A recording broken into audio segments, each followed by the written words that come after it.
खुलुमबाय। दिनै 6 डिसेम्बर। दिनैनि गाहाय रादाबफोराव दङ बैथा फाउन्डेसननि बाख्नायजाथाव हाबाफारि 1998निफ्राय 2004 सिम एनडिएफबिनि खामानि मावदोंमोन। 21 बैसोनि सासे एमबिबिएस फरायसाया सुइसाइड। आसामनि सीएमआ डक्टर इन्जिनियार बानायनो थिनदों। दानिया फैदो आबुं रादाबाव। बैथा फाउन्डेसननि फिन मोनसे बाख्नायथाव हाबाफारि। नंगौ, थांनाय गोलाव समनिफ्रायनो गोरिब थाखोनि नखरफोरखौ हेफाजाब होबोबाय थादों टंला हालामनि बैथा फाउन्डेसनआ। थांनाय मैयाबो उदालगुरि जिल्लानि सिङाव थानाय टंला हालामनि बैथा फाउन्डेसनआ फिन खेबसेबाव बाख्नायथाव हाबाफारि लादों। मख'नो गोनांदि थांनाय सानफोराव समाजनि थाखाय खामानि मावनायखौ मोजां मोननानै टंला सहरनि लाइमोन फालांगिरि राजु बर' आरो बिशाल दागाला बैथा फाउन्डेसननि हेफाजाबजों भटाकुसि गामियाव मोन 12 गोरिब नखरफोरनि बोराय बुरैफोरनो गुदुं गानग्रा जि आरो लोगोसे कम्बलखौ राननानै हैदों। 1998 मायथाइनिफ्राय 2004 मायथाइसिम एनडिएफबिनि थैसोम थांसोम खामानि मावबोनाय सुबुंफोरा दानि सरकारनिसिम अनसुंथाइ मोननो खावलायहरदों। गसाइगाव महकुमानि भारत-भुटान सिमायाव मोनसे समाव बर'नि दावहारु एनडिएफबिफोरनो भुटान हाजोआव माइरं दालि मैगं-थाइगं जाग्रा आदारफोरखौ जगायनानै हैग्रा आरो बिर जोहोलावफोरनो गावसोरनि जिउ बावसोमनानैबाबो थैसोम थांसोम माखासे गोख्रों मददगिरिफोरा आथिखालनि खुंथाय गोहोआव थानाय सरकारनिसिम अनसुंथाइ मोननो हास्थायदों। मख'नो गोनांदि जेब्ला बर'नि बिर जोहोलावफ्रा भुटान हाजोआव थानाय समाव गावख्रुब जादोंमोन, बेनि सिगां बिथांमोना गासैबो वान्टेड जादोंमोन।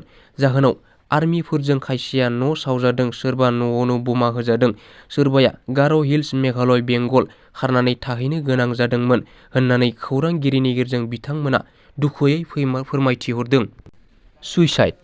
फिन आरोबाव सासे 21 बोसोर बैसोनि दलित एबा गाहाय थाखोनि एमबिबिएस फरायसाया गावनि हस्टेल खथायाव थांनाय 3 डिसेम्बर खालि गोदोनायाव दौलें लागायनानै गावनि जिउखौ फोजोबना लादोंमोन।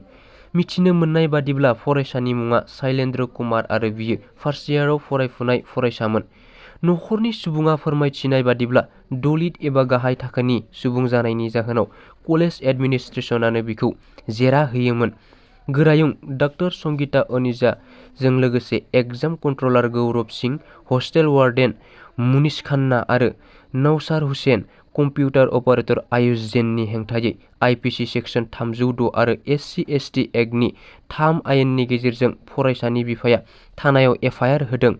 फरायसानि बिफाया फोरमायथिनाय बादिब्ला कलेज बिबानगिरिया बिखौ आनजादाव फेल खालामगोन होननानै हुमखि होदोंमोन। सनिबार फुङाव फिसिअल'जि आनजादाव शैलेन्द्र कुमारखौ जिरायनो होआखैमोन आरो बेनि 1 घन्टासो उनावनो गावनि जिउखौ फोजोबनानै लादों होननानै मिथिनो मोन्दों।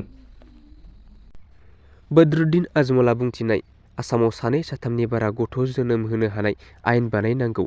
बेनि सायाव आसामनि गिबि मन्थ्रि बिथाङा बुंथिदों दि 2-3 नङा 10-11 जनखौनो जोनोम होनो हागोन। नाथाय आजमलआ बैफोर गथ'फोरनि थानाय, जानाय, गाननाय जोमनाय आरो लोगोसे सोलोंथाइ लानायनि गासै खरसाखौनो आजमलआ होथों आरो बैफोरनि खरसाखौ जुदि आजमलआ होनो हाया, अब्ला जोंनि बिमा माहारिखौ 2-3 गथ' जोनोम होनायनिफ्राय आजमलआ गोजानाव थाथों।